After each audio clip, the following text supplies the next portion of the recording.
أعوذ بالله من الشيطان الرجيم. بسم الله الرحمن الرحيم.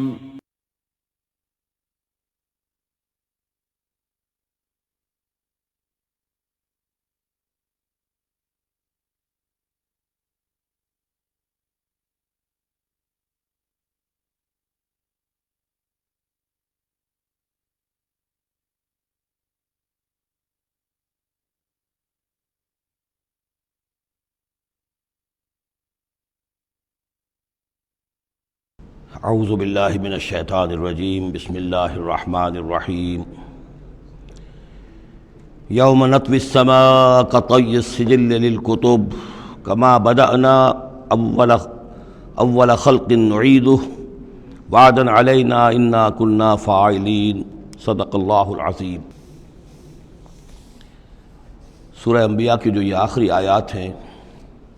ان میں بعض بہت اہم مضامین آئے ہیں۔ ہم جس آیت پر سے گزر چکے ہیں لا یحزنہم الفزع الاکبر، اللہ تعالیٰ کے جو نیک بندے ہوں گے انہیں جو قیامت کا زلزلہ آنے والا ہے، جس سے کہ اگلی صورت شروع ہو رہی ہے جس کے تذکرے سے کہ یا ایھا الناس اتقوا ربکم ان زلزلۃ الساعۃ شیء عظیم، اللہ تعالیٰ انہیں محفوظ رکھے گا اس فزع اکبر کے اثرات سے۔ لا یحزنہم الفزع الاکبر، احادیث سے یہ معلوم ہوتا ہے کہ صورتحال کچھ ایسی پیش آنے والی ہے کہ ابھی وہ ملاحم کا دور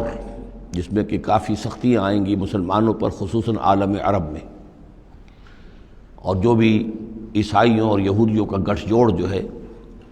اس کے خلاف مسلمانوں کو جو قتال کرنا ہے، جنگ کرنی ہے، اس میں کئی مراحل آئیں گے جس میں بہت نقصان ہوگا مسلمانوں کا بھی، پھر بالآخر اللہ تعالیٰ فتح دے گا۔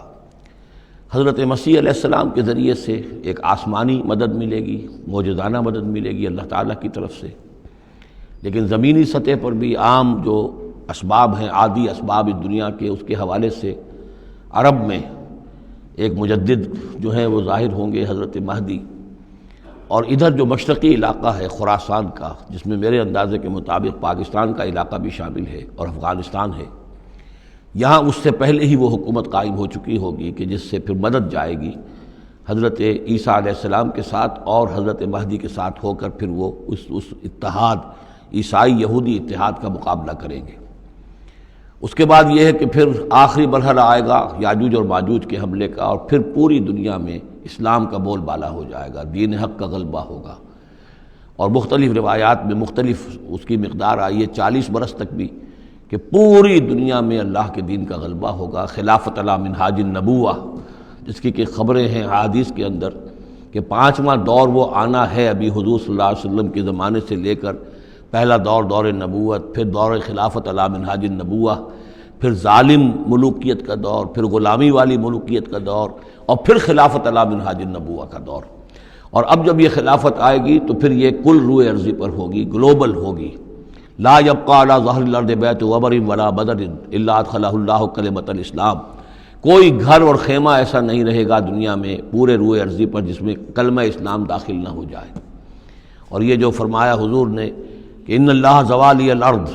اللہ نے میرے لیے زمین کو لپیٹ کر اور سکیڑ کر مجھے پوری زمین دکھا دی، فرائے تو مشارقہا و مغاربہا، میں نے زمین کے سارے مشرق دیکھ لیے، سارے مغرب دیکھ لیے۔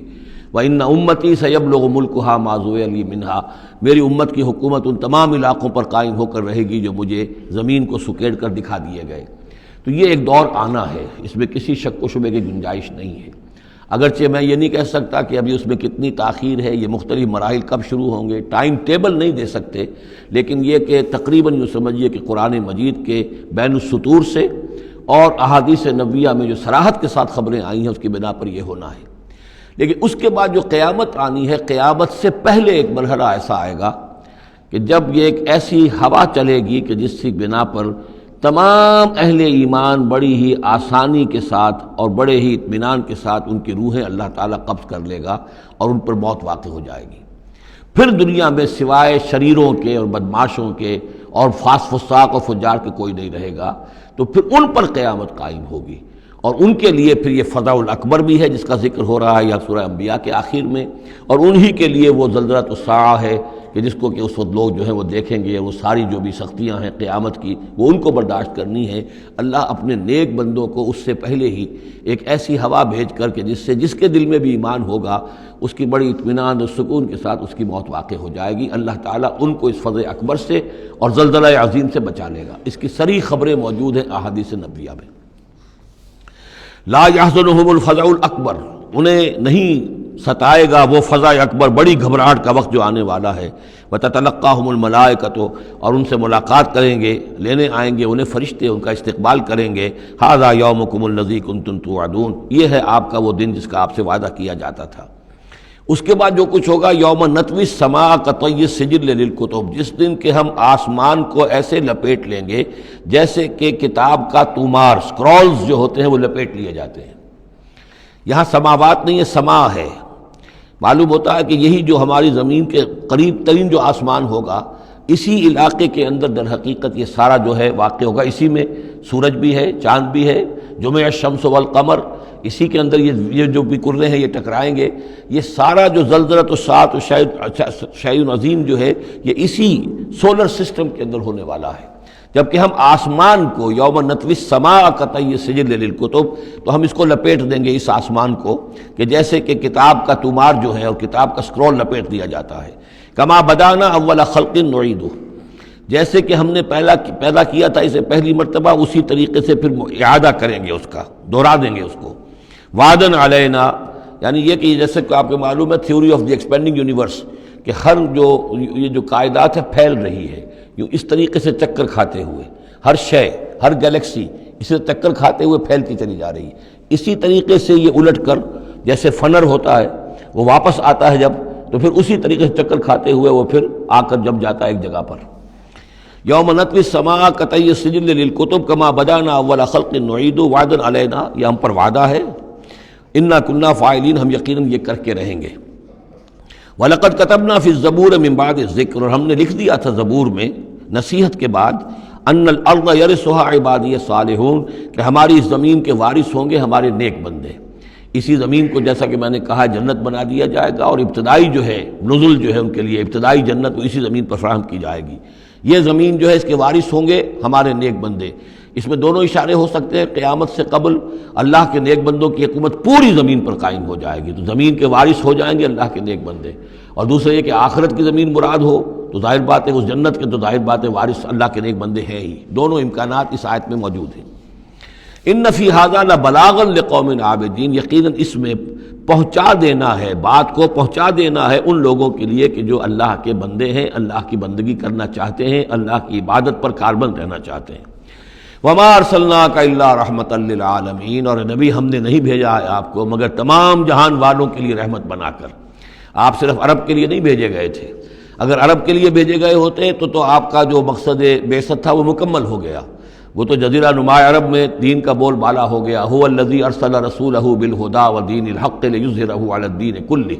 تو وہ تو ہو گیا، جزیرہ نما عرب کے اندر اللہ کا دین جو ہے اس کا بول بالا ہو گیا تھا۔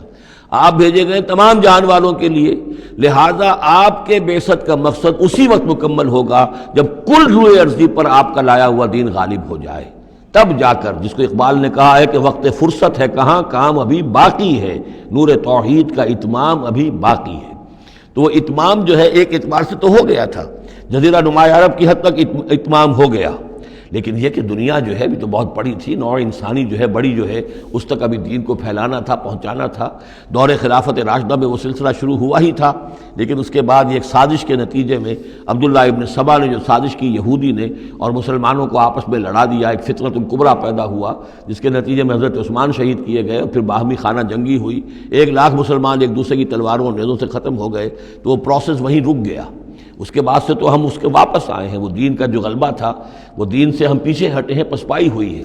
لیکن یہ کہ دنیا ختم نہیں ہو سکتی جب تک کہ محمد رسول اللہ صلی اللہ علیہ وسلم کا مقصد بعثت بتمام و کمال پورا نہ ہو، اور مقصد بعثت آپ کا ہے اظہار دین الحق، اللہ کے دین کا غلبہ، اور یہ اللہ کے دین کا غلبہ چونکہ آپ پوری نوع انسانی کے لیے بھیجے گئے ہیں، لہذا کل عالم انسانی پر اس کا ہونا لازم ہے۔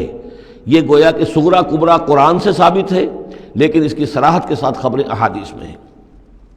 وما ارسلناک الا رحمۃ للعالمین قل انما یوحی الی انما الہکم الہ واحد، اے نبی ان سے کہہ دیجئے یہ بات میری طرف وحی کی جا رہی ہے کہ تمہارا الہ بس ایک ہی الہ ہے، فہل انتم مسلمون، تو اب تم اس کی فرما برداری اختیار کرتے ہو یا نہیں؟ فإن تولوا، پھر اے نبی اگر یہ منہ موڑ لیں، پیٹھ دکھا دیں، فقل آذنتکم علی سواء، تو کہہ دیجئے میں نے تمہارے کان کھول دیے ہیں، میں نے اللہ کا پیغام تمہیں کھلم کھلا ڈنکے کی چوٹ پہنچا دیا ہے ہر ایک کے لیے۔ اب تمہارے سرداروں کو بھی میں نے بات سمجھا دی ہے، عوام کے سامنے بھی پیش کر دیا ہے، سب کے لیے برابر، کوئی طبقہ ایسا نہیں رہا ہے اس تمہارے معاشرے کا جس کے سامنے کہ میری دعوت نہ پہنچ چکی ہو۔ اب آذنتکم علی سواء، سب کو یکساں میں نے سنا دیا، پہنچا دیا، اللہ کی تبلیغ کا حق ادا کر دیا۔ ان ادری اقریب ام بعید ما توعدون، یہ میں نہیں جانتا کہ جس چیز کا تم سے وعدہ کیا جا رہا ہے، جس چیز کی دھمکی دی جا رہی ہے، جو عذاب آنے والا ہے، وہ قریب ہے یا دور ہے۔ ٹائم ٹیبل میں نہیں دے سکتا، لیکن یہ کہ تمہارے اوپر جو بھی تمہارے کرتوتوں کے نتائج ہیں وہ بالآخر وہ تمہارے اوپر تمہاری شامت اعمال بن کر آئیں گے۔ وَإِنْ أَدْرِي أَقَرِيبٌ أَمْ بَعِيدٌ مَا تُوعَدُونَ، وہ قریب ہے یا دور ہے یہ میں نہیں کہہ سکتا۔ یہی جیسا کہ میں عرض کر رہا ہوں کہ یہ تمام جو سلسلہ ہے کہ جو احادیث نبویہ اور قرآن مجید، اور نہ صرف یہ کہ احادیث نبویہ بلکہ سابقہ جو کتابیں ہیں، آخر وہ بھی کتابیں تھیں اللہ کی، ان میں تحریف تو ہوئی ہے لیکن پھر بھی حق بات بھی موجود ہے، اس میں بھی جو پیشن گوئیاں موجود ہیں۔ چنانچہ آپ دیکھتے ہیں کہ اس وقت دنیا میں ہر اعتبار سے یہ جو چند سال اب رہ گئے ہیں اس صدی کے، 1999 اور 1998 بھی اس میں شامل ہے، پھر یہ کہ اس صدی کے اختتام پر اور پھر اگلی صدی کے شروع ہونے کے بارے میں نوسٹریڈیمس کی پیشن گوئیاں، شاہ ولی کی پیشن گوئیاں، پچھلے دنوں تو اخبارات میں آیا کہ گاندھی جی کی بھی کوئی پیشن گوئیاں برآمد ہوئی ہیں جو بھی اسی عرصے کے لیے تھیں، شاید وہ بھی کہیں کوئی سنیاسی سے کچھ انہوں نے سنا ہو، وہ کوئی ان کی کوئی ایک وہ جو ہے ڈائری برآمد ہوئی ہے، جنگ میں خبر سنی تھی، شائع ہوئی تھی۔ وائن برگر جو ہے جو رہا ہے پچھلی حکومت کے اندر بڑا اہم، اس کی یہ پیشن گوئیاں ہیں۔ تو یہ سارا جو ہے، اور جو بائبل کی آخری کتاب ہے بک آف ریولیشن، حضرت یوحنا، حضرت یحییٰ جو حضرت مسیح کے حوارین میں سے تھے، ایک یوحنا تو وہ جو نبی تھے، یحییٰ وہ تو نبی تھے، جان دی بیپٹسٹ، ایک یہ جان ہیں جو حواری ہیں جن کے کہ وہ مکاشفات ہیں کہ جو آخری کتاب ہے بائبل کی، اور یہ احادیث نبویہ ہیں کہ جن میں کتاب الملاحم اور کتاب و آثار الساعہ وغیرہ ہیں، کتاب الفتن، تو ان سب سے معلوم ہوتا ہے کہ یہ چیزیں اب آنے والی ہیں اور معاملہ زیادہ دور نہیں رہا ہے، لیکن کتنا قریب ہے یہ بھی ہم نہیں کہہ سکتے۔ وَإِنْ أَدْرِي أَقَرِيبٌ أَمْ بَعِيدٌ مَا تُوعَدُونَ إِنَّهُ يَعْلَمُ الْجَهْرَ مِنَ الْقَوْلِ وَيَعْلَمُ مَا تَكْتُمُونَ، یقیناً اللہ تعالیٰ جانتا ہے کھلی بات کو بھی جو بلند آواز سے کہی جاتی ہے، اور وہ تو اس کو بھی جانتا ہے جسے تم چھپاتے ہو اپنے دلوں کے اندر۔ وَإِنْ أَدْرِي لَعَلَّهُ فِتْنَةٌ لَكُمْ وَمَتَاعٌ إِلَىٰ حِينٍ، اور میں نہیں جانتا، میں نہیں کہہ سکتا، ہو سکتا ہے کہ ابھی اس تاخیر میں تمہارے لیے کوئی آزمائش ہو، اللہ تمہیں ابھی اور fresh lease of existence grant کر دے، تاکہ یہ کہ تمہیں ایک کچھ عرصے کے لیے اس دنیا میں رہنے کا اور بسنے کا اور فائدہ اٹھا لینے کا موقع مل جائے، لیکن بالآخر ہونا وہ ہے جو میں بتا رہا ہوں، اس کے اندر کوئی شک نہیں ہے، وہ شدنی امر ہے۔ قال رب احکم بالحق، کہا نبی نے، رسول نے صلی اللہ علیہ وسلم، پروردگار اب حق کے ساتھ فیصلہ فرما دے۔ یعنی یہ کہ نبی اکرم صلی اللہ علیہ وسلم کا بھی دیکھیے، جیسے میں نے بار بار کہا ہے کہ آخر یہ اتنا طویل ہو گیا تھا رد و قضا کا مسئلہ کہ آپ کی طبیعت کے اندر بھی اب بات یہ آ رہی تھی کہ پروردگار اب فیصلہ سنا دے۔ قال رب احکم بالحق، پروردگار اب حق کے ساتھ فیصلہ سنا دے۔ وربنا الرحمن المستعان علی ما تصفون، اور یقیناً اب ان کی طرف خطاب کر کے، ہم تو جس سے مدد طلب کر رہے ہیں وہ ہمارا رب ہے رحمان، ہم اپنے رب سے رحمان سے جو مستعان ہے، جس سے کہ مدد طلب کی جاتی ہے، ہم طلب کر رہے ہیں ان تمام چیزوں کے خلاف جو تم کہہ رہے ہو، جو تمہاری باتیں ہیں، جو تم نے جو اعتراضات کیے ہیں، جو تم نے مجھے زج کیا ہوا ہے، ان سب کا مقابلہ میرے پاس تو یہ ہے کہ میں اپنے پروردگار سے ہی مدد طلب کر رہا ہوں۔ سورۃ الحج، بسم اللہ الرحمن الرحیم، یا ایھا الناس اتقوا ربکم ان زلزلۃ الساعۃ شیء عظیم۔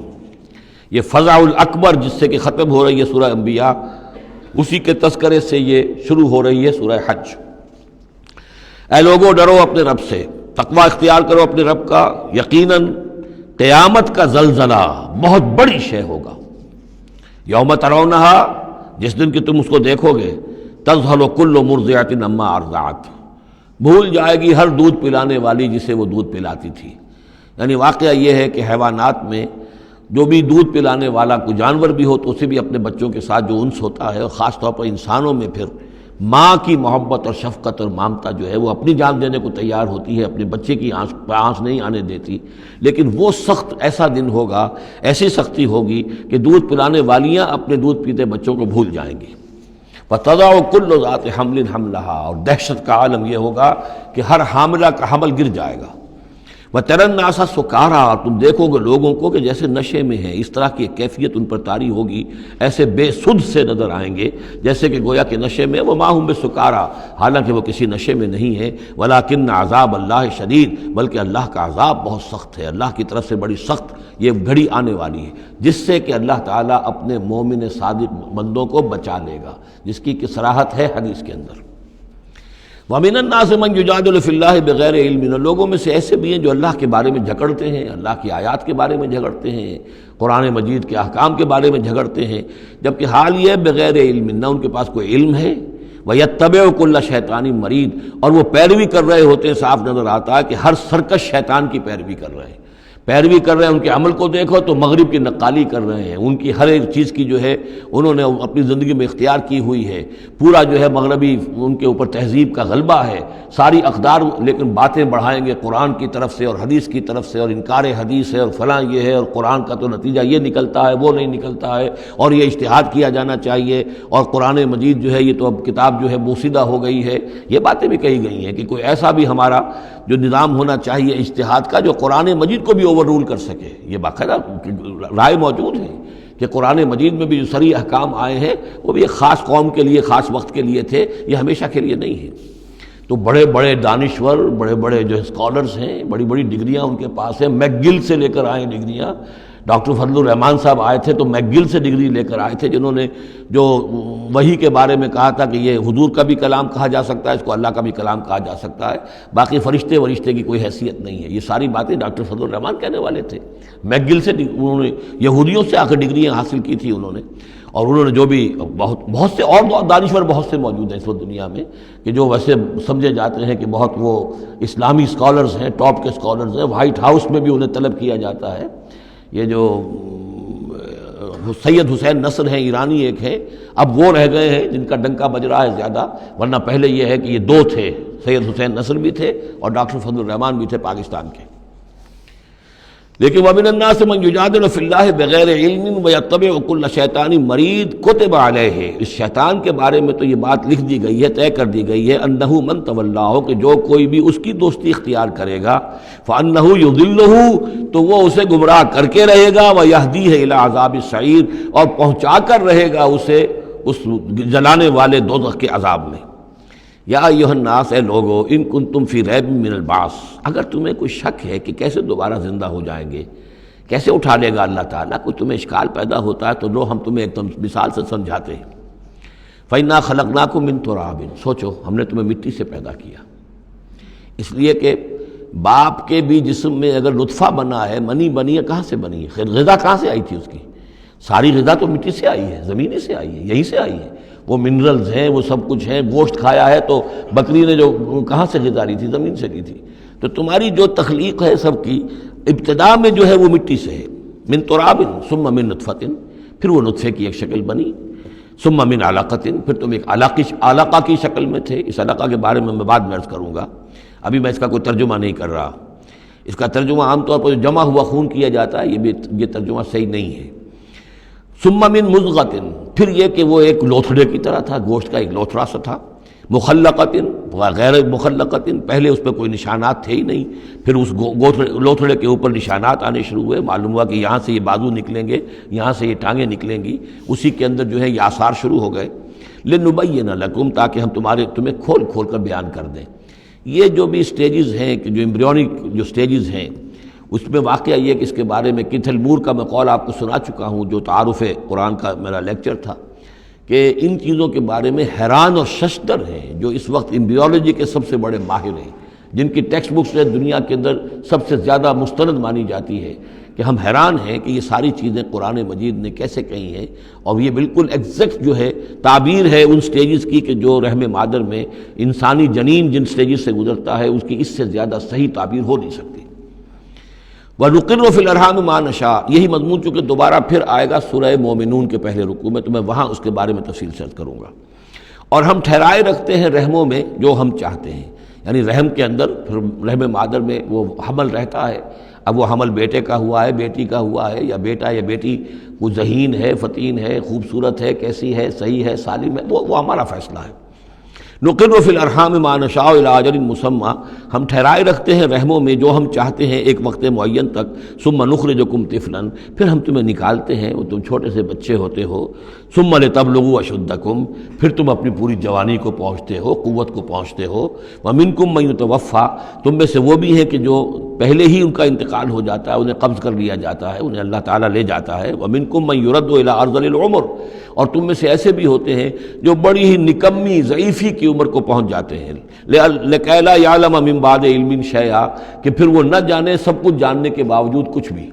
بڑھاپا آتا ہے تو ایسا آتا ہے، ڈیمنشیا بھی ہو جاتا ہے، ساری ذہنی صلاحیتیں ختم ہو جاتی ہیں، یادداشت زائل ہو جاتی ہے، پھر بچپن کی عادتیں عود کر آتی ہیں، لکئی لا یعلم من بعد علم شیئا، پھر یہ صورت بھی ہو جاتی ہے۔ یہ ارذل العمر ہے جس سے کہ حضور صلی اللہ علیہ وسلم نے اللہ کی پناہ مانگی ہے کہ اللہ اس سے پہلے اٹھا لے، اس سے پہلے کہ انسان اس کیفیت میں آ جائے کہ جس کا نقشہ یہاں کھینچا جا رہا ہے، لکئی لا یعلم من بعد علم شیئا۔ بڑا سقراط تھا، بقراط تھا، کچھ تھا، لیکن اب کیا ہو گیا ہے اس کو دیکھیے۔ وَمِنْكُمْ مَنْ يُرَدُّ إِلَىٰ أَرْذَلِ الْعُمُرِ، ان کے لیے دعا کر لیجئے اللہم اغفر لہ وارحمہ وادخلہ فی رحمتک وحاسبہ حسابا یسیرا۔ ان سے ایک بہت بڑی خطا ہوئی ہے، رجم کی سزا کے بارے میں سورہ نور میں عرض کروں گا، لیکن اللہ تعالیٰ تمام خطاؤں کو معاف فرمانے والا ہے۔ اللہم اغفر لہ وارحمہ وادخلہ فی رحمتک وحاسبہ حسابا یسیرا۔ اللہم نور مرقدہ واکرم منزلہ والحقہ بعبادک الصالحین، آمین یا رب العالمین۔ وَمِنْكُمْ مَنْ يُتَوَفَّى وَمِنْكُمْ مَنْ يُرَدُّ إِلَىٰ أَرْذَلِ الْعُمُرِ لِكَيْ لَا يَعْلَمَ مِنْ بَعْدِ عِلْمٍ شَيْئًا وَتَرَى الْأَرْضَ، اب ایک تو نقشہ کھینچا انسانی زندگی کا، اس آپ مٹی سے چل کر تم کہاں سے کہاں پہنچ گئے، پھر فوت ہو کے پھر مٹی بن جاتے ہو۔ یہ جس کی یہ قدرت ہے، جس کی یہ خلاقی ہے، جو اس سارے نظام کو لے کر چل رہا ہے، تمہیں اس کے بارے میں کوئی شک ہے؟ اس کی قدرت کے بارے میں کوئی تمہیں یہ شبہ وارد ہو سکتا ہے کہ وہ دوبارہ پیدا نہیں کر سکتا؟ اچھا ایک اور مثال لے لو، وَتَرَى الْأَرْضَ حَامِدَةً، تم دیکھتے ہو زمین کو کہ پڑی ہوئی ہے، بے آب و گیا، خشک اور ویران، کئی زندگی کے آثار نہیں۔ فَإِذَا أَنزَلْنَا عَلَيْهَا الْمَاءَ اهْتَزَّتْ وَرَبَتْ، پھر جب ہم اس پر پانی برساتے ہیں تو وہ تازہ ہو جاتی ہے، اہتزاز، اور وہ اس میں جنبش ہو جاتی ہے، اہتزت۔ یہتزو جو آیا یہ لفظ پہلے ہم پڑھ چکے ہیں کہ جب حضرت موسیٰ کا عصا زمین پر انہوں نے رکھا تو وہ تو اب ہلنے لگا، حرکت کرنے لگا جیسے کہ سانپ حرکت کرتا ہے، تو زمین میں بھی حرکت پیدا ہو جاتی ہے، اس لیے کہ اب جو کونپلیں نکل رہی ہیں وہ حرکت کر رہی ہیں، وہ ادھر ادھر جو ہے، جو پہلے زمین پڑی ہوئی تھی ساکن، صامت، ساکن، بے آب و گیا، خشک، لیکن اس کے بعد اہتزت، اس کے اندر ایک حرکت پیدا ہوتی ہے، وہ ربت، وہ ابھرتی ہے، گویا کہ جیسے وہ گھاس یا سبزہ اوپر اٹھ رہا ہے، اور جیسے کہ فصل گویا کہ زمین اٹھ رہی ہے، وہ اٹھتی ہے، ابھرتی ہے، وَأَنبَتَتْ مِن كُلِّ زَوْجٍ بَهِيجٍ، اور ہر طرح کی قسم قسم کی تر و تازہ چیزیں جو ہیں وہ اگا دیتی ہے زمین۔ تو ذرا سوچو، زمین مردہ تھی، اللہ نے زندہ کر دیا۔ تمہارا اپنا معاملہ یہ ہے کہ مٹی سے لے کر اور تمہارے ایک انسان پورے بننے تک، یہ پھر کیسے شک کرتے ہو؟ تمہیں اللہ تعالیٰ کی قدرت میں بھی کوئی شک نہیں ہونا چاہیے۔ یہ تمہاری زندگی کا سائیکل چل رہا ہے اور یہ نباتاتی سائیکل چل رہا ہے ساتھ کے ساتھ، یہ چند مہینے کا ہوتا ہے، یہ تمہارا جو ہے یہ 60 70 80 برس کا ہے، اس کے علاوہ تو کوئی فرق نہیں۔ ذالک بأن اللہ هو الحق، یہ اس لیے ہے کہ اللہ تعالیٰ الحق ہے،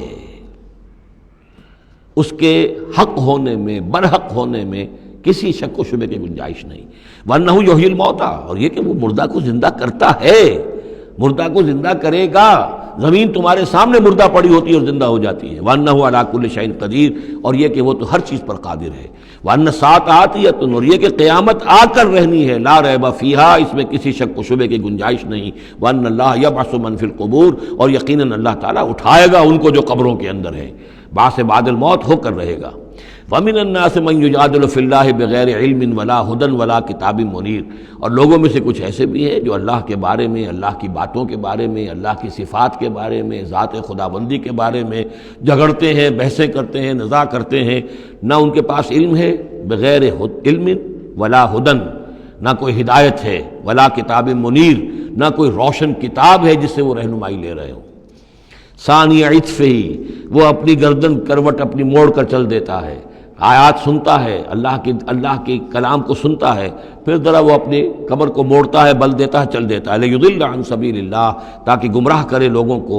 اللہ کے راستے سے۔ لہ فی الدنیا خزی، اس کے لیے دنیا کی زندگی میں بھی رسوائی ہے، ونذیقہ یوم القیامت عذاب الحریق، اور قیامت کے دن ہم اسے جلانے والے عذاب کا مزہ چکھائیں گے۔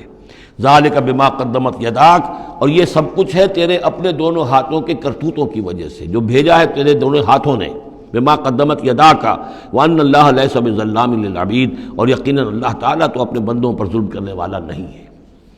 ومن الناس من يعبد الله على حرف فإن أصابه خير اطمأن به وإن أصابته فتنة انقلب على وجهه خسر الدنيا والآخرة ذلك هو الخسران المبين۔ لوگوں میں سے کچھ ایسے بھی ہیں جو اللہ تعالیٰ کی بندگی کرتے ہیں کنارے کنارے، بچ بچ کر۔ یہ وہ روگ جس کو کہا گیا فی قلوبہم مرض، جن کے دلوں میں روگ ہوتا ہے۔ ایک وہ لوگ ہوتے ہیں کہ حق کو قبول کیا، پھر ہر چہ بعد آباد منجدھار میں پھر وہ چھلانگ لگاتے ہیں، ہر چہ بعد آباد ماں کشتی دراب انداختے، ہم نے حق کو قبول کیا، اس کشتی کو ہم نے پانی میں ڈال دیا ہے، اب یہ کشتی تیرے گی تو ہم تیریں گے، یہ ڈوبتی ہے تو ہم ڈوبنے کے لیے تیار ہیں۔ ایک وہ ہیں جو چاہتے بھی ہیں حق کے ساتھ چلنا، لیکن کنارے کنارے گہرے پانی میں نہیں جانا چاہتے، خطرات مول نہیں لینا چاہتے، اپنے لیے جان اور مال جو ہے اس کو بچا بچا کر، جو اقبال نے کہا تو بچا بچا کے نہ رکھ اسے، تیرا آئینہ ہے وہ آئینہ کہ شکست ہو تو عزیز تر ہے نگاہ آئینہ ساز میں۔ لیکن یہ کچھ لوگ بچ بچ کر چلنا چاہتے ہیں، کوئی گردن نہ پہنچ جائے، کوئی نقصان نہ ہو جائے، کوئی ہمیں قربانی نہ دینی پڑے۔ وَمِنَ النَّاسِ مَن يَعْبُدُ اللَّهَ عَلَىٰ حَرْفٍ، کنارے ساتھ، فَإِنْ أَصَابَهُ خَيْرٌ اطْمَأَنَّ بِهِ، اگر خیر آئے تو مطمئن رہیں گے، وَإِنْ أَصَابَتْهُ الْفِتْنَةُ انقلب عَلَىٰ وَجْهِهِ، اور اگر کوئی فتنہ آ گیا، آزمائش آ گئی، کوئی قربانی کا وقت آ گیا، پکار آ گئی، نکلو اللہ کی راہ میں اور لاؤ اللہ کی راہ میں، تو وہ اپنے چہروں کے بل اوندھے گر جاتے ہیں۔ خسرت دنیا والآخرہ، یہ خسارہ ہے، یہ گھاٹا ہے، یہ نقصان ہے دنیا اور آخرت دونوں کا۔ ذالک هو الخسران المبین، اور یہ بہت ہی نمایاں اور واضح تباہی ہے۔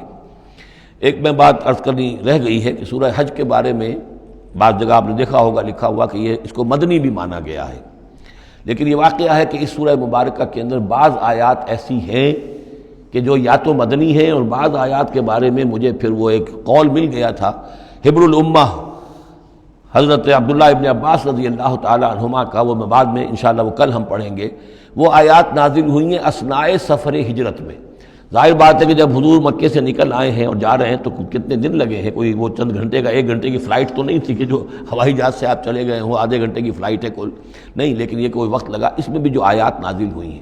اور اس صورت میں کئی آیات ایسی ہیں کہ جن کی بڑی گہری مشابہت آپ کو مل جائے گی سورہ بقرہ کی آیات کے ساتھ۔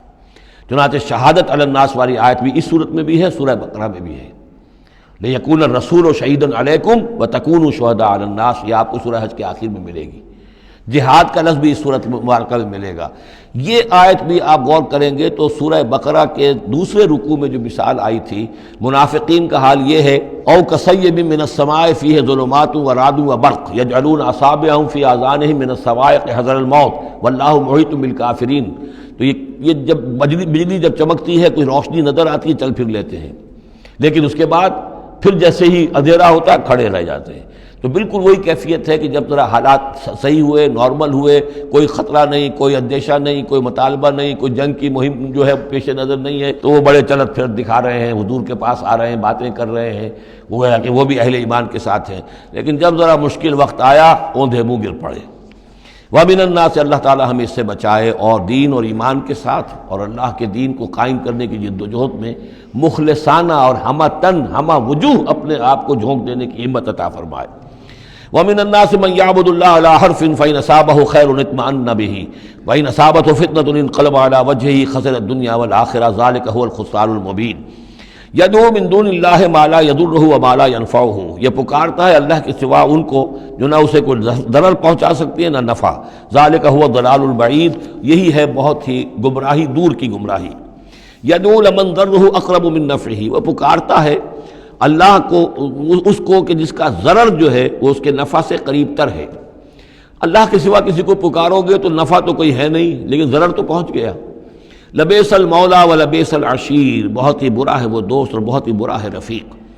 ان اللہ یدخل الذین آمنوا وعملوا الصالحات جنات تجری من تحتها الانہار، یقیناً اللہ تعالیٰ داخل کرے گا ان لوگوں کو جو ایمان لائے اور جنہوں نے نیک عمل کیے ان باغات میں جن کے دامن میں ندیاں بہتی ہوں گی۔ ان اللہ یفعل ما یرید، یقیناً اللہ تعالیٰ کرتا ہے جو چاہتا ہے، جس چیز کا ارادہ کرتا ہے وہ کر گزرتا ہے، فعال لما یرید ہے۔ من کان یظن ان لن ینصرہ اللہ فی الدنیا والآخرۃ فلیمدد بسبب من السماء ثم لیقطع فلینظر هل یذهبن کیدہ ما یغیظ۔ یہ آیت مشکلات القرآن میں سے ہے، بہت سے مختلف انداز میں اس کی تعبیرات کی گئی ہیں، لیکن میرا دل ٹھکا ہے اسی تعبیر پر کہ جو موضح القرآن میں شاہ عبد القادر دہلوی رحمۃ اللہ علیہ نے کی ہے، اور میں اسی کو وضاحت کے ساتھ پیش کر رہا ہوں۔ جو شخص دین کے لیے خدمت کر رہا ہو، دین کے لیے لگا ہوا ہو، کام کے اندر داعی ہے یا اس کسی داعی کے ساتھ ہے،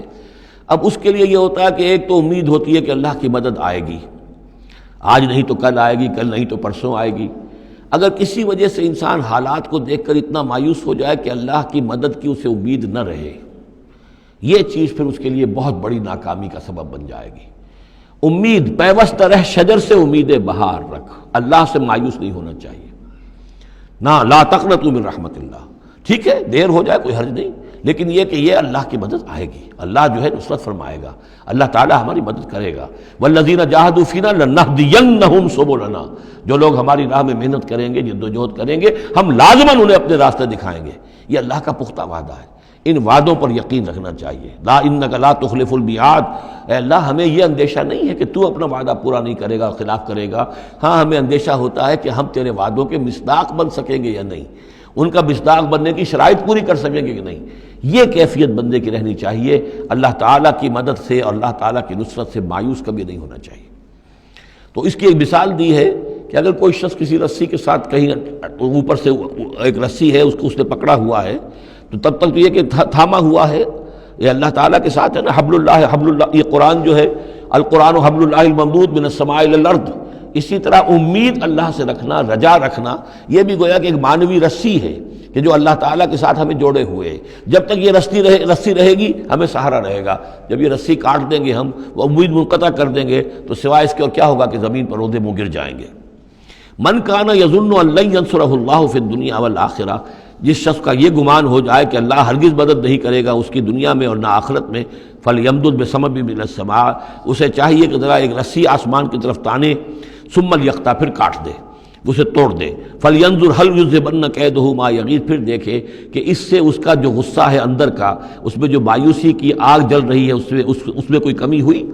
جب تک وہ رسی ہے کچھ نہ کچھ امید تو رہے گی، تو اس امید جو ہے اللہ پر اور اللہ کی نصرت اور اللہ کے وعدوں پر جو یقین ہے اس کو برقرار رکھو، یہ تمہیں سہارا دے گی۔ وَكَذَلِكَ أَنزَلْنَاهُ آيَاتٍ بَيِّنَاتٍ، اسی طرح ہم نے اتارا ہے اس قرآن کو روشن اور کھلی باتوں کی شکل میں۔ وَأَنَّ اللَّهَ يَهْدِي مَن يُرِيدُ، اور اللہ تعالیٰ ہدایت دیتا ہے جس کو چاہتا ہے، یا اللہ تعالیٰ ہدایت دیتا ہے جو چاہتا ہے کہ اس کو ہدایت ملے۔ ان الذین آمنوا والذین ہادوا والصابئین والنصارى، یقیناً وہ لوگ جو مسلمان ہیں، ایمان لائے ہیں محمد پر صلی اللہ علیہ وسلم، والذین ہادوا، اور جو یہودی ہوئے، والصابئین، اور جو صابی ہیں، والنصارى، اور جو یہ عیسائی ہیں، والمجوس، اور مجوس ہیں ایرانی، والذین اشرکوا، اور جن لوگوں نے شرک کی روش اختیار کی، ان اللہ یفصل بینہم یوم القیامہ، یقیناً اللہ فیصلہ کرے گا ان کے مابین قیامت کے دن۔ ان اللہ علی کل شیء شہید، یقیناً اللہ تعالیٰ ہر چیز پر خود گواہ ہے، ہر چیز اس کے سامنے نگاہوں میں موجود ہے۔ الم تری ان اللہ یسجد لہ من فی السماوات ومن فی الارض، یہ آیت بڑی عجیب ہے اس اعتبار سے کہ اس میں آپ تصور کریں گے تو اوپر سے نیچے کی طرف آ رہا ہے۔ کیا تم نے دیکھا نہیں اللہ کے سامنے سربسجود ہے ہر وہ شے جو آسمان میں ہے اور وہ سب وہ چیزیں جو زمین میں ہیں، وہ تمام مخلوقات جو آسمان میں ہے اور وہ تمام مخلوقات جو زمین میں ہے، والشمس ہو اور سورج بھی سربسجود ہے، والقمر ہو اور چاند بھی، والنجوم ہو اور تارے بھی، پھر نیچے اتریے والجبال ہو اور پہاڑ، زمین پر سب سے اونچی چیزیں پہاڑ ہیں، والشجر ہو اور درخت، والدواب اور یہ تمام جو بھی چوپائے چل رہے ہیں زمین کے اوپر حیوانات، وکثیر من الناس اور لوگوں میں سے بھی بہت سے، لوگوں میں سے تفریق ہے کہ کچھ باغی ہو گئے ہیں، باقی تو یہ ساری مخلوقات اللہ کے قانون کی پابند ہیں، قانون تکوینی کے اندر ہے، یہ اللہ کی بندگی کر رہی ہیں، یہ سجدے میں ہے، ہر شے اللہ کے سامنے سربسجود ہے۔ ہاں انسانوں کے اندر بغاوت بھی ہے، انسانوں میں سے کچھ لوگ وہ ہیں کہ جنہوں نے سورج کو پوجنا شروع کر دیا، سورج اللہ کو پوج رہا ہے اور وہ سورج کو پوج رہے ہیں، چاند کو پوجنا شروع کر دیا، درختوں کو پوجنا شروع کر دیا، جانوروں کو پوجنا شروع کر دیا، یہاں تک کہ اعضائے تناسل کو پوجنا شروع کر دیا۔ ہندوؤں کے اندر تو یہ بھی ہے، یہ پوجا ہوتی ہے۔ تو یہ ہے ان لوگوں کی گراوٹ۔ انسانوں میں سے اللہ تعالیٰ جس کو ہدایت دے دیتا ہے، معرفت حاصل ہو جاتی، پھر وہ اسی کے سامنے سربسجود ہوتے ہیں۔ وَكَثِيرٌ حَقَّ عَلَيْهِ الْعَذَابُ، لیکن بہت سے ایسے ہیں کہ جو عذاب الہی کے مستحق ہو جاتے ہیں۔ وَمَن يُهِنِ اللَّهُ فَمَا لَهُ مِن مُكْرِمٍ، اور جنہیں اللہ تعالیٰ ہی رسوا کر دے، ذلیل کر دے، اب اس کو عزت دینے والا کوئی نہیں ہے۔ جنہوں نے اپنے آپ کو ذلیل کیا، مخلوقات کے سامنے جھک گئے، انہوں نے ان کو اپنا معبود بنا لیا، جبکہ اللہ تعالیٰ کے سامنے ساری کی ساری مخلوقات جو ہے وہ تو اللہ کی بندگی میں ہے، اور اللہ نے تو اسے بنایا تھا خلیفۃ اللہ فی الارض، اسے مقام یہ عطا کیا تھا، مسجود ملائک بنایا تھا۔ اب جو اپنی اس تمام عظمت سے خود ہی مستعفی ہو گیا اور وہ مخلوقات کے سامنے جھک رہا ہے، فما لہ من مکرم، تو پھر اسے اب اس کا اکرام کرنے والا اور اسے عزت دینے والا کوئی نہیں۔ ان اللہ یفعل ما یشاء، یقیناً اللہ کرتا ہے جو چاہتا ہے۔ آیت سجدہ ہے، سجدہ کر لیجیے۔ ھذان خصمان اختصموا فی ربہم، یہ دو گروہ ہیں ایک دوسرے کے مقابل میں جو اپنے رب کے بارے میں جھگڑ رہے ہیں۔ ایک وہ ہے جو ایمان لے آئے ہیں۔ اب جیسا کہ میں نے عرض کیا یہ صورت ہے مکی، لیکن اس میں کچھ آیات شامل ہیں، یہ بھی ہو سکتا ہے کہ مدنی ہو اور یہ بھی ہو سکتا ہے کہ اثناء سفر ہجرت میں نازل ہوئی، لیکن بحیثیت مجموعی یہ ہے تقریباً آخری دور کی، آخری زمانے کی صورت۔ ھذان خصمان، اب ظاہر بات ہے مکے میں دو گروہ بالکل نمایاں ہو چکے تھے، ایک وہ جو حضور پر ایمان لائے اور ایک وہ کہ جو اڑے ہوئے ہیں۔ اختصموا فی ربہم، یہ اپنے رب کے بارے میں جھگڑ پڑے ہیں۔ فالذین کفروا، تو جو اللہ سے کفر کر رہے ہیں، انکار کر رہے ہیں، قطعت لہم ثیاب من نار، ان کے کپڑے کاٹے جائیں گے، بنائے جائیں گے، جیسے درزی جو ہے پہلے وہ کترتا بیوتتا ہے پھر سیتا ہے، تو ان کے لیے جو بنائے جائیں گے کپڑے وہ آگ کے ہوں گے۔ قطعت لہم ثیاب من نار، بیوتے جائیں گے، قطع کیے جائیں گے ان کے لیے کپڑے آگ کے۔ یصب من فوق رؤوسہم الحمیم، ان کے سروں کے اوپر کھولتے ہوئے پانی کے تریڑے دیے جائیں گے۔ یسحر بہ ما فی بطونہم والجلود، جس سے کہ ان کی کھالیں بھی جھلس جائیں گی اور جو کچھ ان کے پیٹوں کے اندر ہوگا وہ بھی جھلس جائے گا۔ وَلَهُم مَّقَامِعُ مِنْ حَدِيدٍ، اور پھر ان کے لیے لوہے کے وہ ہتھوڑے ہوں گے کہ جو ان کے سروں پر پڑیں گے۔ کلما ارادوا ان یخرجوا منہا، جب بھی وہ چاہیں گے کہ وہاں سے نکل جائیں، من غم کے مارے، اعیدوا فیہا، انہیں پکڑ کر دوبارہ پھر اسی میں ڈال دیا جائے گا۔ وذوقوا عذاب الحریق، اور چکھو مزہ اس جلانے والے عذاب کا۔ تم نے اللہ کا انکار کیا، تم نے محمد کی نفی کی، تم نے ان کو ماننے سے انکار کیا۔ اس کے برعکس ان اللہ یدخل الذین آمنوا وعملوا الصالحات، یقیناً اللہ داخل کرے گا ان لوگوں کو جو ایمان لایا، جنہوں نے نیک عمل کیے، جنات تجری من تحتها الانہار، ان باغات میں جن کے نیچے ندیاں بہتی ہوں گی، یحلون فیہا من اساور من ذہب ولؤلؤا، پہنائے جائیں گے انہیں کنگن سونے کے اور موتی، ولباسہم فیہا حریر، اور ان کی پوشاک جو ہوگی وہاں پر ریشم کی ہوگی۔ دنیا میں ریشم مردوں پر حرام ہے، وہاں ریشم جو ہے اسی کا لباس ہوگا، باریک ریشم کے اوپر کا لباس اور گاڑھے ریشم کا جو ہے نیچے کا لباس ہوگا۔ وَہُدُوا إِلَى الطَّيِّبِ مِنَ الْقَوْلِ، اور ان کو تو رہنمائی کر دی گئی ہے بہترین بات کی طرف۔ بہترین بات کیا ہے؟ کلمہ طیبہ، لا الہ الا اللہ محمد رسول اللہ، یا سبحان اللہ والحمد للہ ولا الہ الا اللہ واللہ اکبر ولا حول ولا قوۃ الا باللہ۔ ہدوا الی الطیب من القول، انہیں ہدایت دے دی گئی ہے من القول، اچھی بات، بہترین کلمہ طیبہ کی۔ وہدوا الی صراط الحمید، اور ان کو تو ہدایت دے دی گئی ہے سیدھی اور اللہ کی تعریفوں والے کے راستے کی طرف، کیا وہ سیدھے اس راستے پہ بڑھتے ہوئے اللہ تعالیٰ کی رحمت میں فراح و ریحان و جنت نعیم کے اندر پہنچ جائیں گے۔ ان الذین کفروا یصدون عن سبیل اللہ، یقیناً وہ لوگ جنہوں نے کفر کیا اور جو روک رہے ہیں لوگوں کو اللہ کے راستے سے، والمسجد الحرام ہے، اور مسجد حرام سے روک رہے ہیں۔ اب مسلمان یہاں سے جانے پر مجبور ہیں، یہ اس کے جوار بیت اللہ میں رہتے تھے، یہاں سے چھوڑ کر جانے پہ مجبور ہیں، بعد میں کتنے عرصے تک نہ وہ عمرہ کر سکے نہ حج کر سکے، تو جو ان کو اس مسجد حرام سے روک رہے ہیں، الذی جعلناہ للناس سواء العاکف فیہ والباد، اس گھر کو جو ابراہیم نے بنایا تھا، جس کو ہم نے تمام انسانوں کے لیے مساوی قرار دیا ہے، برابر ہے یہاں پر، چاہے یہاں کے رہنے والے مقیم ہوں اور چاہے باہر سے آئیں۔ یہ اصطلاحات ہیں آفاقی اور مقیم۔ وہاں بیت اللہ میں، حرم میں کوئی فرق نہیں کیا جا سکتا حقوق میں۔ اب بھی میں سمجھتا ہوں کہ وہاں اس میں کوئی حرج شک نہیں ہے کہ حرم کے اندر کوئی فرق نہیں ہے۔ کوئی شخص باہر کا آ کر پہلی صف میں بیٹھ جائے، کوئی اسے زبردستی نہیں اٹھا سکے گا۔ یہ دوسری بات ہے کہ وہاں پہ شرطے وغیرہ جو ہیں ان کو رشوتیں دے کر لوگوں نے کو اپنی سیٹیں ریزرو کرا لی ہوتی ہیں، یا کبھی کوئی جو وی آئی پیز آنے والے ہوتے ہیں ان کے لیے وہ خالی کرتے ہیں، لیکن یہ عام طور پر یہی ہے، آپ جس جگہ جا کر بیٹھ جائیں، کوئی یہ نہیں کہہ سکتا کہ میں یہاں کا رہنے والا ہوں، مکی ہوں، میں بیٹھوں گا تم یہاں سے اٹھو۔ سواء العاکف فیہ والباد، برابر ہے وہاں کے رہنے والے مقیم بھی اور وہ لوگ بھی کہ جو باہر سے آتے ہیں، آفاقی ہیں۔ وَمَن يُرِدْ فِيهِ بِإِلْحَادٍ بِظُلْمٍ، اور جو کوئی بھی اس میں بیت اللہ میں کوئی الحاد کی کوشش کرے گا، اللہ تعالیٰ کے سیدھے راستے سے ہٹانے کی لوگوں کو، اور اس میں کجی پیدا کرنے کی کوشش کرے گا شرارت نفس کی بنا پر، نُذِقْهُ مِنْ عَذَابٍ أَلِيمٍ، اس سے ہم مزہ چکھائیں گے دردناک عذاب کا۔ وَإِذْ بَوَّأْنَا، یہ دو رکوع ہیں ابھی سورہ مبارکہ کے، حج کے مناسک کا کچھ ذکر ہے یہاں پر، خاص طور پر قربانی کا خاص طور پر ذکر ہے۔ سورہ بقرہ کے دو رکوع 24واں 25واں، اس میں بھی حج کے مناسک آ چکے ہیں، لیکن وہاں پر اصل قربانی کا ذکر نہیں تھا، وہ تو صرف یہ ہے کہ وہ دم جو دینا پڑتا ہے اگر کسی وجہ سے سر منڈانا پڑ گیا ہے قبل از وقت، اور یا اسی طریقے سے تمتع اگر کیا ہے تو اس کا وہ دم شکر کا ہے وغیرہ وغیرہ۔ لیکن یہاں پر جو دو ہے، ایک قربانی اور ایک طواف، ان دو کا جو ہے ذکر ہو رہا ہے خاص طور پر یہاں۔ وَإِذْ بَوَّأْنَا لِإِبْرَاهِيمَ مَكَانَ الْبَيْتِ، اور جب ہم نے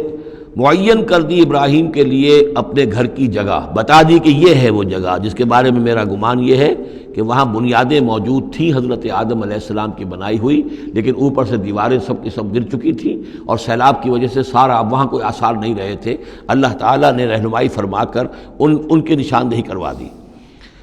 اللہ تشرک بی شیئا، اور یہ حکم دے دیا گیا میرے ساتھ کسی شے کو شریک نہ کرنا، وطہر بیتیا، اور میرے اس گھر کو پاک رکھنا، للطائفین، طواف کرنے والوں کے لیے، والقائمین، اور قیام کرنے والوں کے لیے، کھڑے ہو کر نمازیں پڑھنے والوں کے لیے، والرکع السجود، اور رکوع کرنے والوں کے لیے اور سجود کرنے والوں کے لیے۔ یہ گویا کہ جیسے وہاں آیا تھا وَعَهِدْنَا إِلَىٰ إِبْرَاهِيمَ وَإِسْمَاعِيلَ أَن طَهِّرَا بَيْتِيَ لِلطَّائِفِينَ وَالْعَاكِفِينَ وَالرُّكَّعِ السُّجُودِ، تقریباً وہی آیت یہاں پر آئی ہے، صرف یہ کہ عاکف کی بجائے یہاں قائمین کا لفظ آیا ہے۔ وَأَذِّن فِي النَّاسِ بِالْحَجِّ، اور اے ابراہیم اب پکارو لوگوں کو، اذان دو، پکارو حج کے لیے۔ اب کیسے پکارا ہوگا، کیسے آپ نے یہ پیغام پہنچایا ہوگا، کہاں سے اللہ تعالیٰ نے ان کی آواز کو، ان کی پکار کو کہاں کہاں پہنچایا ہوگا، یہ اللہ تعالیٰ کا معاملہ ہے۔ یا تو کا رجالن، پکاریے لوگوں کو، حج کی دعوت دیجیے، آئیں گے وہ آپ کے پاس پیدل چل کر بھی، وعلیٰ کل ضامرن، اور بڑی لاغر اونٹنیوں پر بھی، یعنی دور دراز سے آئیں گے تو سفر کی وجہ سے اونٹنیاں لاغر ہو چکی ہوں گی۔ یاتین من کل فج عمیق، جو یہاں پر پہنچیں گی وہ اونٹنیاں اور لوگ آئیں گے بڑی دور دراز کی راہوں سے، دور دراز کی، یہ فج کہتے ہیں پہاڑوں کے درمیان کے راستے کو، چونکہ یہ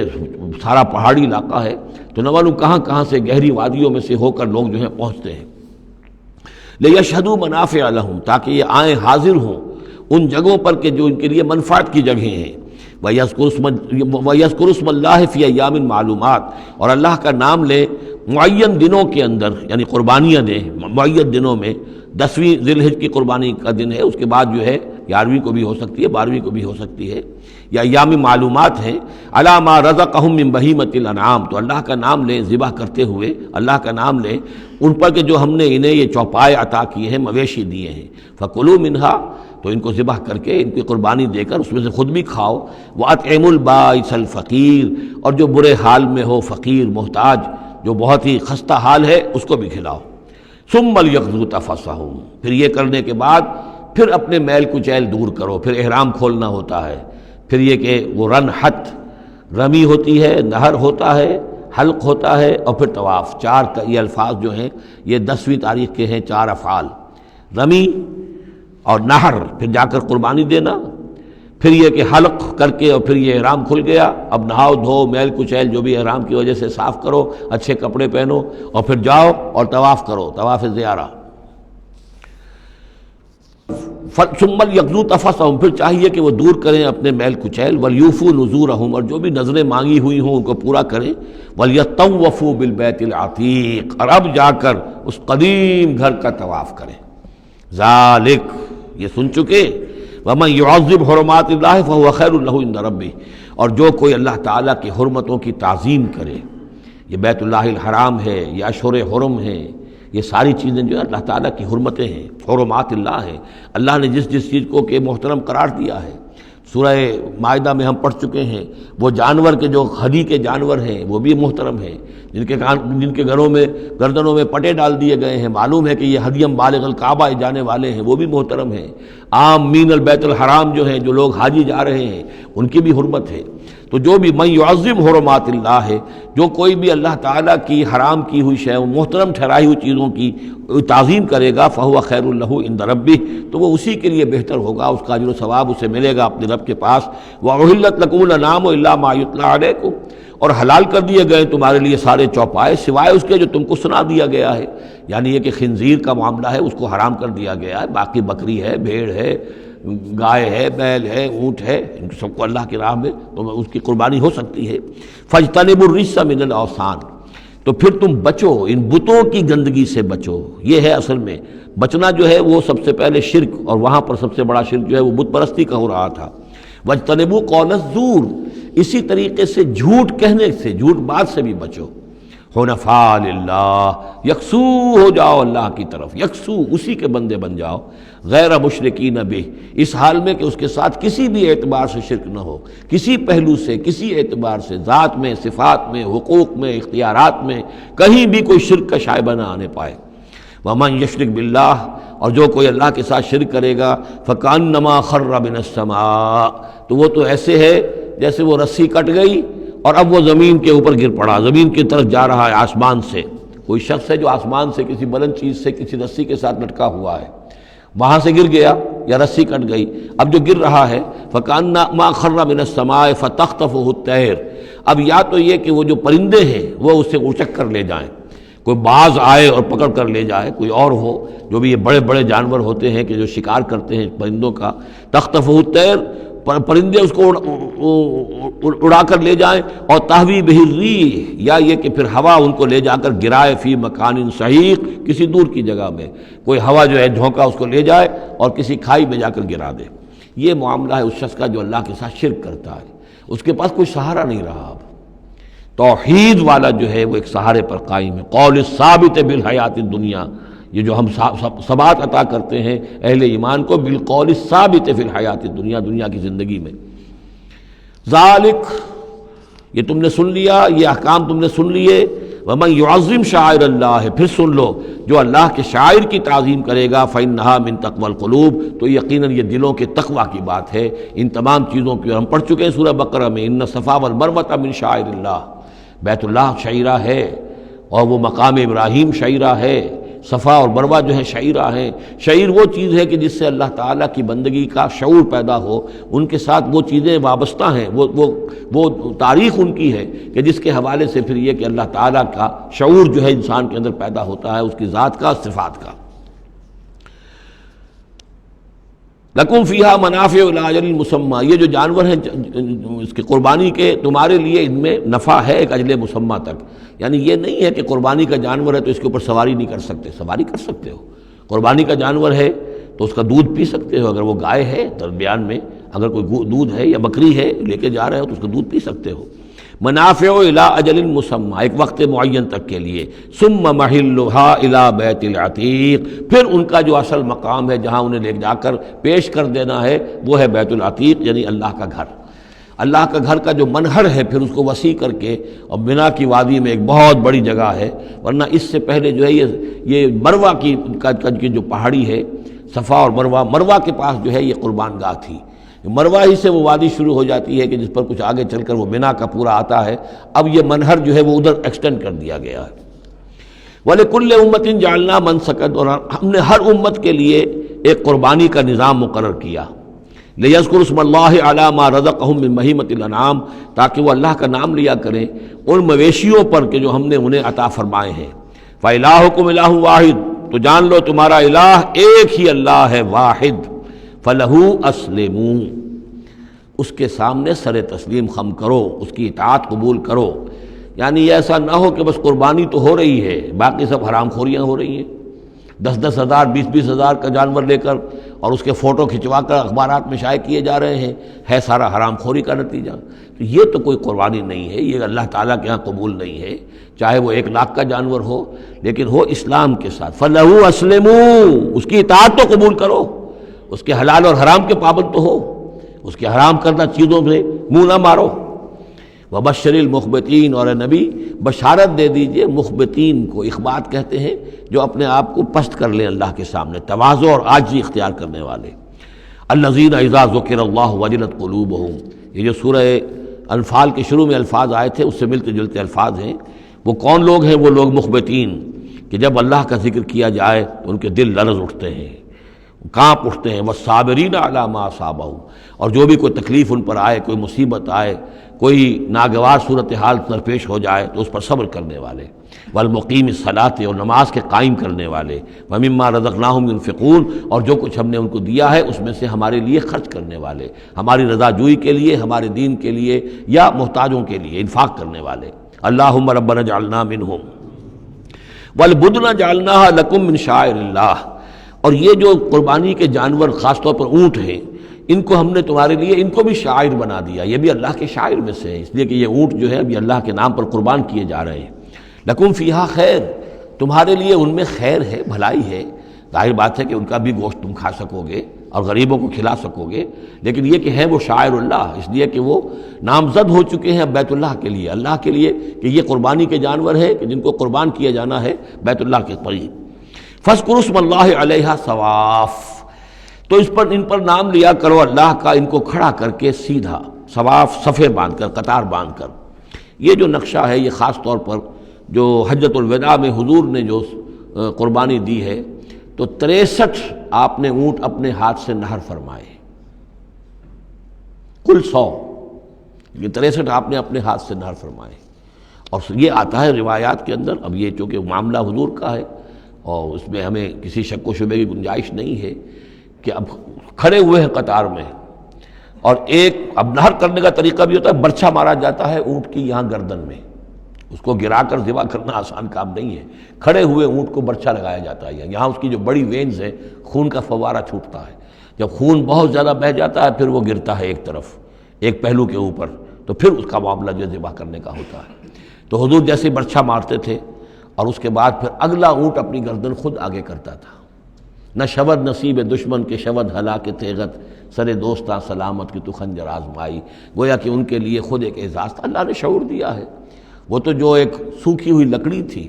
جس کا سہارا لے کر حضور صلی اللہ علیہ وسلم وہ آپ خطبہ دیا کرتے تھے جمعے کا، پھر جب ممبر بنا دیا گیا اب وہ اس لکڑی جو ہے اس کا آپ سہارا نہیں لے رہے، تو پہلا دن جب تھا کہ آپ نے اس کا سہارا نہیں لیا اور آپ ممبر پر کھڑے ہو کر آپ نے جب خطبہ دیا ہے تو اس سوکھی لکڑی میں سے ایسی آواز آ رہی تھی جیسے کوئی بچہ بلک بلک کر رو رہا ہو